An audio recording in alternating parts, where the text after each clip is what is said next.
So we've been hearing for a little while now that the upcoming S24 Ultra would get rid of the 10x optical zoom that the Ultra phones have sort of become known for having, and it would replace that with a 5x optical zoom, more in line with what we're seeing on other flagships. Devices like the Pixel Pros, 6 Pro through 8 Pro all had a 5x optical zoom. We've kind of wondered, like, what is that going to be like? What kind of zoom are we actually going to get on this device? What is it going to be capable of? Well, the other day, we got this post from Revegnus, apparently confirming, with many air quotes, the specs of that telephoto camera lens zoom abilities of this device.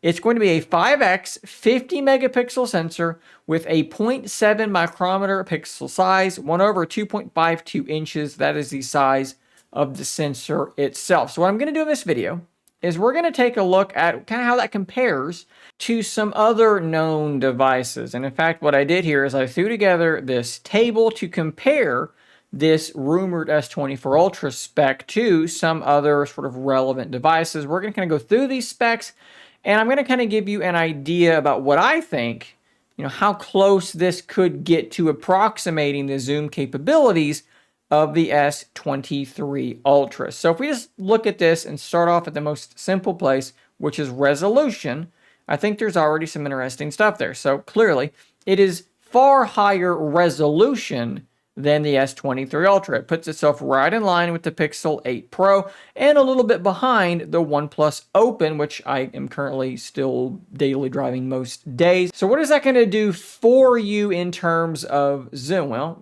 conceivably quite a lot. In the simplest terms, it means that the 24 Ultra can take a physically larger picture, which gives you more room to pinch to zoom in to see more detail. You can see this pretty readily on any high-resolution camera on your phone that allows you to shoot in that full megapixel mode. A lot of them let you do that.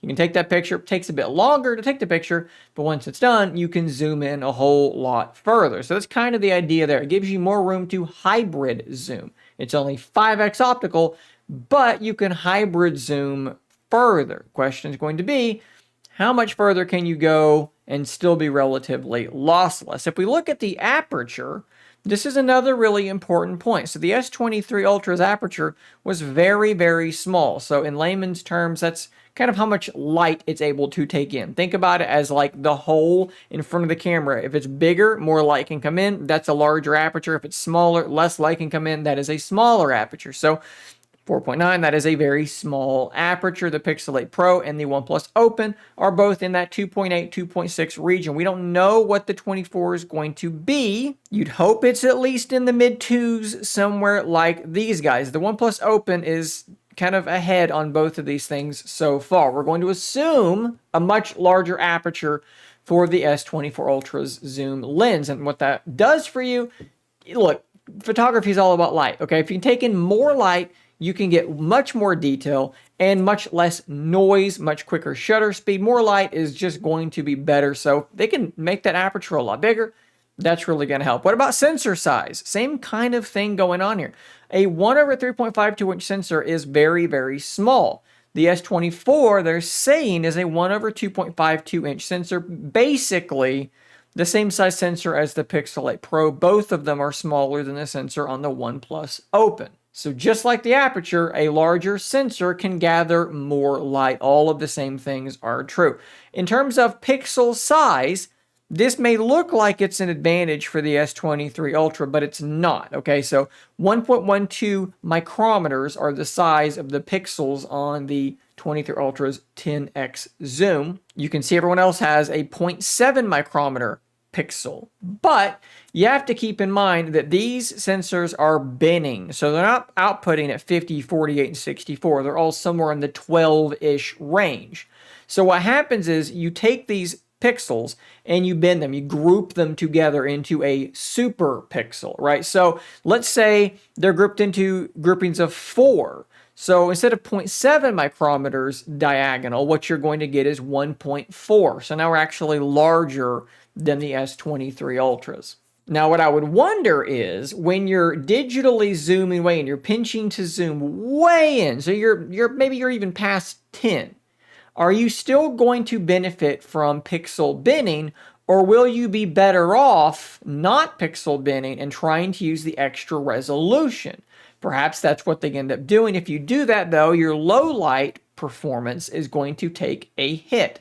So there's a balance to be found there. And if you look at the optical zoom of these, 10, 5, 5, and then the OnePlus Open is stuck at 3, but because of this high resolution, this large aperture, this large sensor size, it winds up punching quite a bit above its weight class. I would say even at 6x, it's pretty much still lossless. So now what I want to do is I'm going to take the cameras that I have, the S23 Ultra, the Pixel 8 Pro, and the OnePlus Open, and I'm going to show you some sample photos at different zoom lengths so that we can put some visuals next to just me blabbing on about numbers. Now, since these three cameras all have different levels of optical zoom, what I've done is I've pushed them all to 10x. So we're at 10x optical on the S23 Ultra, we're at 5x and then pushing it to 10x on the Pixel 8 Pro. OnePlus Open is 3x pushed all the way to 10x, so hybrid zoom on those two. So this first image was taken on the S23 Ultra, and you can see there's some dirt thrown up on my fence because my dog was digging in this rose garden. Pretty nice of her. Really good detail. It does look a little bit light, and there's not a ton of contrast at all. If we zoom in, we do get a decent amount of noise as well. So honestly, I don't consider this to be like a super strong showing from the S23 Ultra. If we go to the Pixel 8 Pro, this, I think, looks quite nice. There is much more contrast compared to what the S23 Ultra did. The level of detail, I think, is relatively similar, but I'd say maybe there's more detail on the S23. Let's zoom in here and confirm that. Yeah, maybe just a little bit, but neither one are like profoundly detailed. I think that the colors are better from the Pixel 8 Pro. And if we go to the OnePlus Open, we have a clear winner here as far as I'm concerned. The colors are accurate. There is a normal, correct amount of contrast. The details are hanging in there with everybody else. This, to me, is not even really all that close the best picture of these three. And you may be thinking to yourself, Shane, that's a 3x zoom. That's the weakest zoom of any of these devices. How is that possible? Well, because we have a really big sensor. Well, for a zoom lens, a big sensor, a decently large aperture, the biggest of the grouping, and the highest resolution of the grouping. And because of that, we end up with a pretty darn solid output from the OnePlus Open. Let's go to another picture here. The S23 Ultra, I think, actually did a really good job here. This is a much better picture, and I think that the biggest reason is because it was in better lighting. And the S23, with that tiny sensor, with that zoom, struggles in kind of subpar lighting. Let's look at the wood grain here.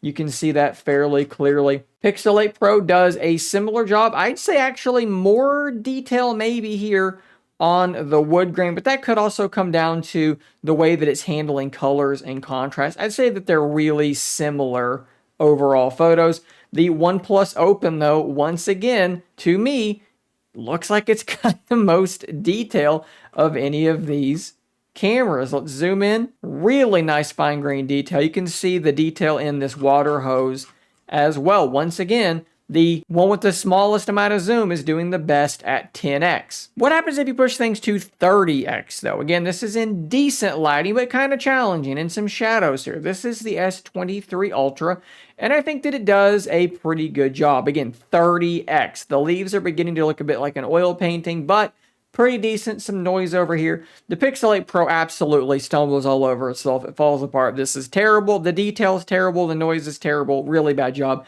And then the OnePlus Open, I think, finally does take that step back behind the S23 Ultra. It's close, but it is not as detailed and as clear as what we had with the S23 Ultra. So what does this tell us? Honestly, it's a little bit of a mixed bag, and it's kind of what I would expect to see from the S24 Ultra. I'd say if it does indeed have these specifications, at 10x, it's going to probably look very, very good. It's honestly probably going to look just about as good as the S23 Ultra, potentially even better than the S23 Ultra. It's absolutely possible, as the OnePlus Open, I think, can clearly demonstrate, you can get to 10x with, that's a 3x optical zoom. And look at how well it did.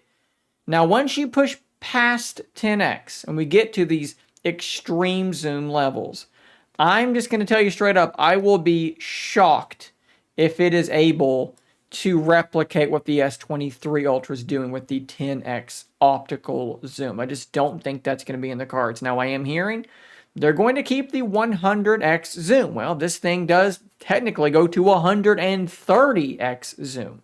But to be perfectly honest with you, it doesn't look great past about 2025. As you saw there at 30, it was really starting to struggle. I think we're going to be in a similar ballpark range for the S24 Ultra. Maybe 30 is a bit better, but past that, I really don't think you're going to be getting a whole lot of use out of it. That being said, if the specs are what we are assuming they're going to be with a 1x, a 3x, and a 5x, I'll tell you that anywhere from 1 up to maybe 12, 13, 14, you're going to look really, really solid on the S24 Ultra, and that's probably a pretty darn good place to be. So guys, that's kind of where we're at with this phone right now. Hopefully that kind of gives some information and maybe eases your concerns a little bit about this device, gives you some good examples if, again, these rumors end up being true. Thanks for watching. Subscribe for more content like this, and until next time, stay nerdy, my friends.